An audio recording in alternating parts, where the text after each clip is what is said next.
നിന്റെ ഒന്നും കുടുംബ സ്വത്തല്ല KSRTC എന്ന് വർഷമാകുന്നുണ്ട്. എവിടെ നമുക്ക് 50 രൂപയ്ക്ക് പെട്രോൾ കിട്ടി? 4 വിരലുകൾ നിങ്ങളുടെ അണ്ണാക്കിലോട്ടാണ്. എന്തൊക്കെയാണ് നമ്മുടെ ഈ കൊച്ചു കേരളത്തിൽ ഓരോ ദിവസം സംഭവിച്ചുകൊണ്ടിരിക്കുന്നത്? ഇന്നലെ കേരളത്തിന്റെ പല ഭാഗത്തും KSRTCയിൽ ടിക്കറ്റ് എടുക്കാതെ ഫ്രീ ആയിട്ട് യാത്ര ചെയ്യാമെന്നും പറഞ്ഞുകൊണ്ട് യുവമോർച്ച മഹിളകൾ, യുവമോർച്ചറികളുടെ ഒരു തള്ളിക്കയറ്റം തന്നെ KSRTCക്ക് അകത്തുണ്ടായിരുന്നു കേട്ടോ. KSRTCയിൽ ടിക്കറ്റ് എടുക്കാതെ യാത്ര ചെയ്യാൻ നിന്റെ ഒന്നും കുടുംബ സ്വത്തല്ല KSRTC എന്ന് ഓർമ്മണം. പിന്നീടാണ് കാര്യം മനസ്സിലായത്.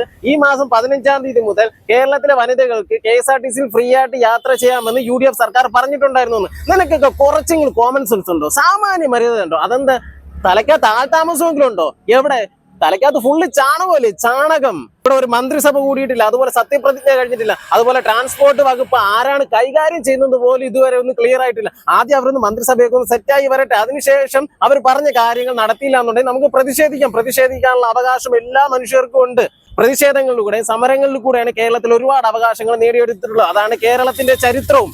പക്ഷേ ഒരു മിനിമം മര്യാദയെങ്കിലും കാണിക്കണം. അതുപോലെ തന്നെ മിനിമം യോഗ്യതയെങ്കിലും വേണം ഇവിടെ സമരം നടത്തുന്നവർക്കും പ്രതിഷേധം നടത്തുന്നവർക്കും. അത് പക്ഷെ നിങ്ങൾക്കില്ല.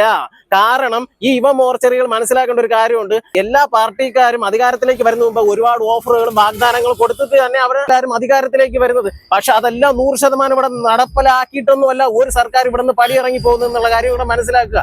നിങ്ങളുടെ മോദി സർക്കാർ ഇവിടെ അധികാരത്തിലേക്ക് വന്നപ്പോൾ 1 ലിറ്റർ പെട്രോൾ നമുക്ക് 50 രൂപയ്ക്ക് തരുമെന്ന് പറഞ്ഞു പറ്റിച്ചിട്ട് ഇന്നേക്ക് 10 വർഷം ആവുന്നുണ്ട്. എവിടെ നമുക്ക് 50 രൂപയ്ക്ക് പെട്രോൾ കിട്ടി?